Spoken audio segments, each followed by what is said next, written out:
this ongoing Brett Kavanaugh story fascinates me. It fascinates me because it is utterly ridiculous. The more I read about this, the crazier I think it is. I think it could be the culmination of the end of the Me Too movement.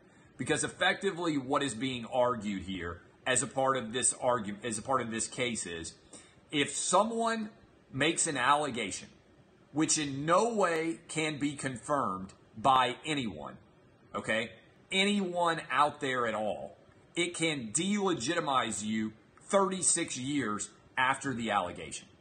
It's this to me is utterly ridiculous.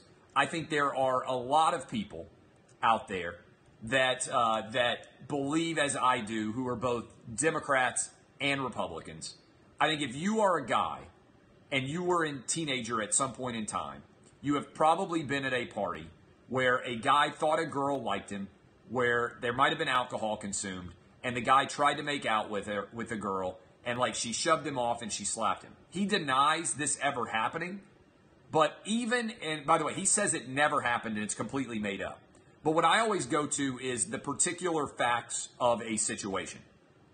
Okay, I go to the particular facts of a situation and I say, okay, even if you believe everything that she said, okay, is this a crime? The answer to me is no. I don't believe anybody would have ever prosecuted this case, okay?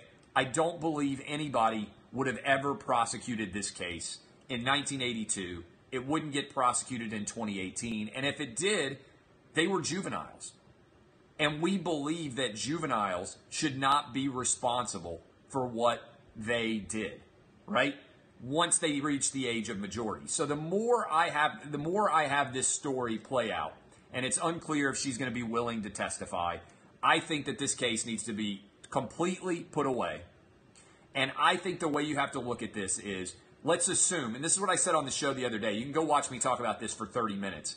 But when I look at cases like these, I say, okay, let's assume that everything she is saying is 100% true. Okay? Let's assume that he never denied it and that everything she is saying is 100% true. It's still not a crime. This is not a crime. It would not be prosecuted, even if everything she said is 100% true. And so that's the standard I would apply if I were a senator. I think this is different than Clarence Thomas and Anita Hill because there was a clear sexual harassment aspect to that. But to me, you accept the truth of everything that she is saying, even though he has denied all of it, and even though there are witnesses saying that what she alleged never happened. Even if you assume the truth of everything that she said, it's not a crime. It wouldn't be prosecuted. It's not sexual assault. I don't think it's simple assault. I think most jurors out there sitting on a jury who heard this case would say, yeah, this is really awkward. I wish it hadn't happened. There's a difference. I agree with Matt Damon. Remember when Matt Damon came out and said, this Me Too movement's a little bit out of control. We have to acknowledge nuance in everything.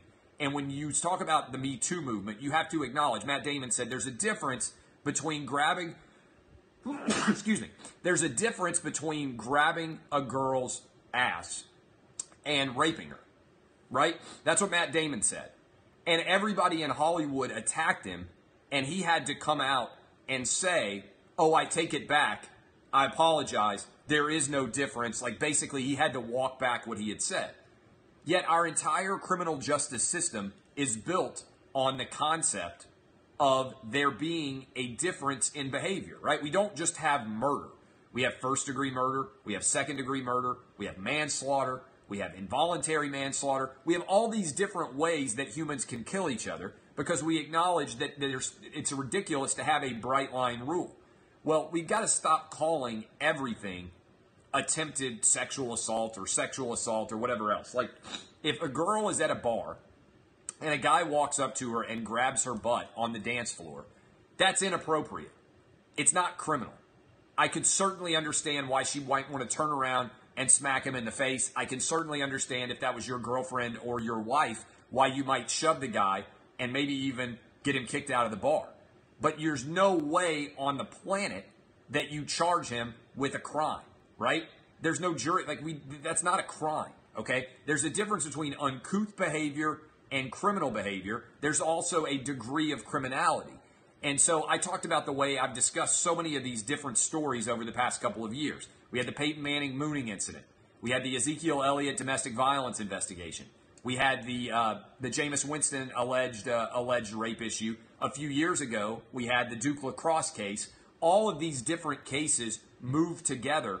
And a lot of times what I think is disappointing is many people believe that you should all, come out and say, oh, you got to be on the woman's side, or you got to be on the man's side, or you got to be on the black guy's side, or the white guy's side, or the white girl's side, or the black girl's side. No, I'm telling you right now that what we have to do is look at the individual facts in each case. And whether you are a Democrat or a Republican, to me, this Kavanaugh case is absurd. It's the height of absurdity. I think it could be a little bit like back in the McCarthy hearings when finally everything just broke, accusing everybody of being a communist. There was a sense of, have you no sense of decency?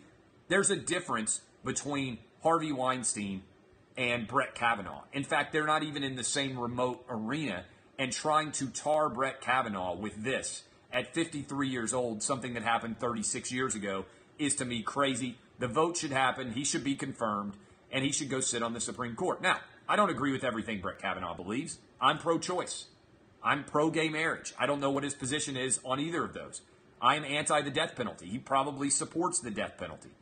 But I'm also of the belief that elections have consequences, and this is the kind of Supreme Court justice that is the best kind of justice that could be picked to sit on the Supreme Court. So I don't think there's any doubt at all. And somebody said, what about Merrick Garland? Well, elections have consequences. Every Democrat and every Republican knew in 2016 that whoever was elected president was going to get to pick the next Supreme Court justice. And Democrats didn't show up to support Hillary Clinton. So, period. That's the truth. And they followed the rule that Joe Biden made up. And they also followed the rule, the Republicans did.